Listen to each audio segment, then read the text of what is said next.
Bong Joon-ho and his 2019 masterpiece Parasite shocked the world in early February when the film took home the top honors at the 2020 Academy Awards.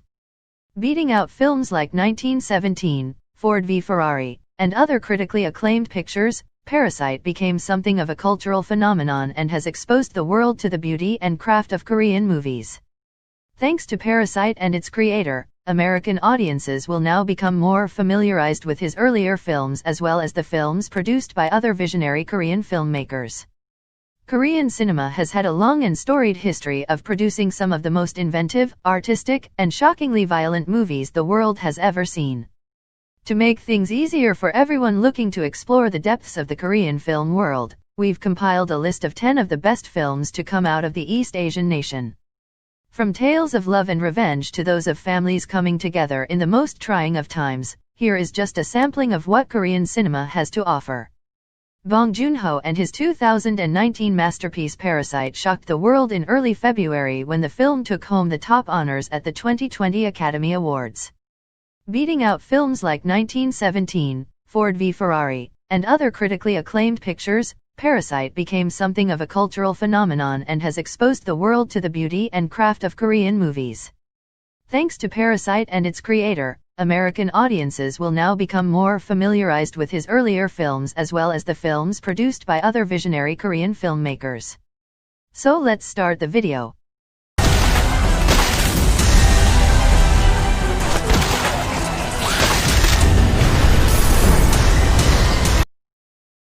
Number 10, Poetry, 2010.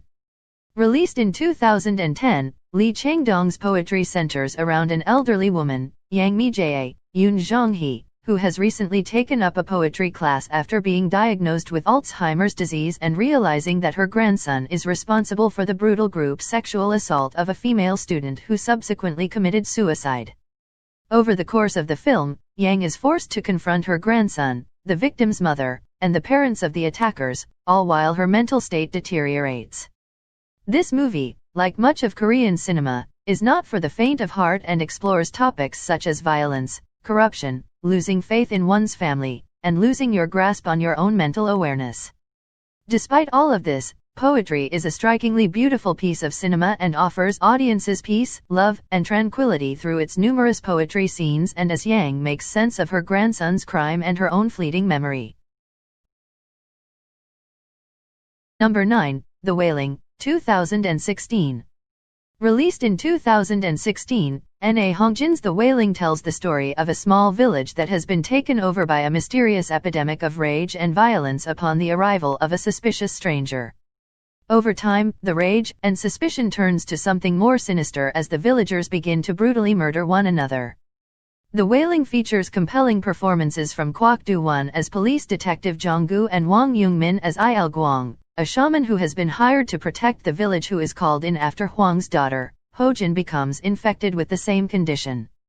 What starts out as a simple story of villagers fearing and condemning a stranger new to town quickly turns into a complex narrative revolving around demons, witches, and other spiritual and supernatural entities. This Korean horror movie is a must-watch for anyone who is a fan of the genre.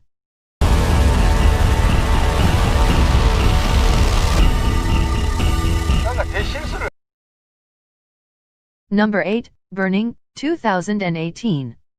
Released in 2018, Lee Chang-dong's Burning follows what seems to be a love triangle involving aspiring novelist Lee Jong-soo, Yoo Ah-in, his childhood friend Shin Ha-mi, Jeon Jong-seo, and Ben, portrayed by The Walking Dead's Steven Yeun. But as the plot unfolds, we realize that this is anything but a simple romantic feature.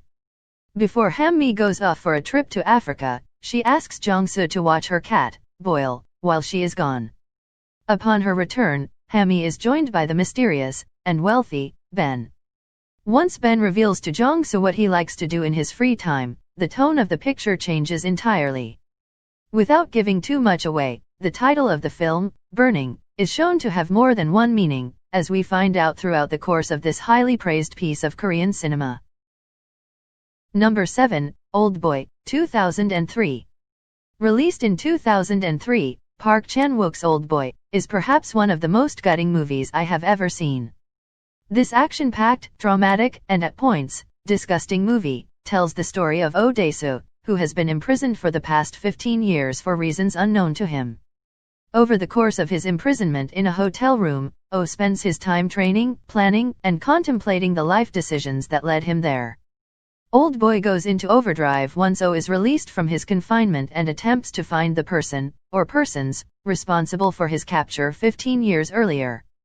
This journey takes audiences to places they never thought they could or wanted to go once they get there. Without giving too much away, the twist at the end of this film is one that we're still talking about 17 years after the film was first released. One thing that is for sure is that Old Boy gives us one of the most gratifying single-take shots in all of cinema in the infamous hallway fight scene. Number 6, The Host, 2006.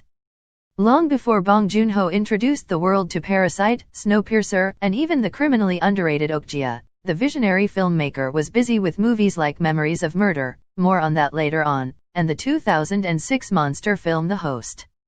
Touching on a lot of the same themes seen in Parasite, The Host centers around Park Gang-do, Parasite's Song Kang-ho, and his family after his daughter is viciously abducted and eaten by a monster who lives in the nearby Han River. What follows is one of the most inventive takes on the monster movie genre in decades, one that would earn the film's creator international praise and a stepping stone for larger-scale movies later on in his career. Number 5, The Handmaiden, 2016. Released in 2016, The Handmaiden is a retelling of the novel, Fingersmith by Welsh novelist Sarah Waters from the Park Chan-wook, the director of Old Boy. Set in 1930s colonial Korea and Japan, The Handmaiden tells a story about the relationship between a young Japanese woman and her Korean handmaiden, who happens to be a part of a plot to defraud her wealthy employer. Anyone familiar with Park's previous titles like Sympathy for Mr. Vengeance, Lady Vengeance, or Thirst will know what to expect before even starting this movie. Combine that with lurid details from the Victorian era found in the original source material, and you have yourself the recipe for a sensational tale of love, murder, and all other sorts of evil. Number 4, I Saw the Devil, 2011. Released in 2011, Kim Ji-woon's I Saw the Devil asks a simple question: how far would you go in order to get revenge? That question is answered and then some in this critically acclaimed crime thriller. Centered around the reign of serial killer Jang Kyung-chul and Kim Soo-hyun, the man hell-bent on bringing him to justice after his pregnant is brutally murdered, the film explores how far a grieving man will allow himself to fall down an evil path in order to get justice for the murder.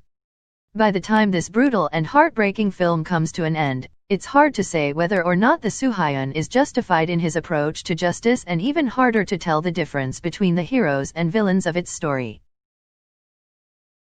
Number 3, Memories of Murder, 2003.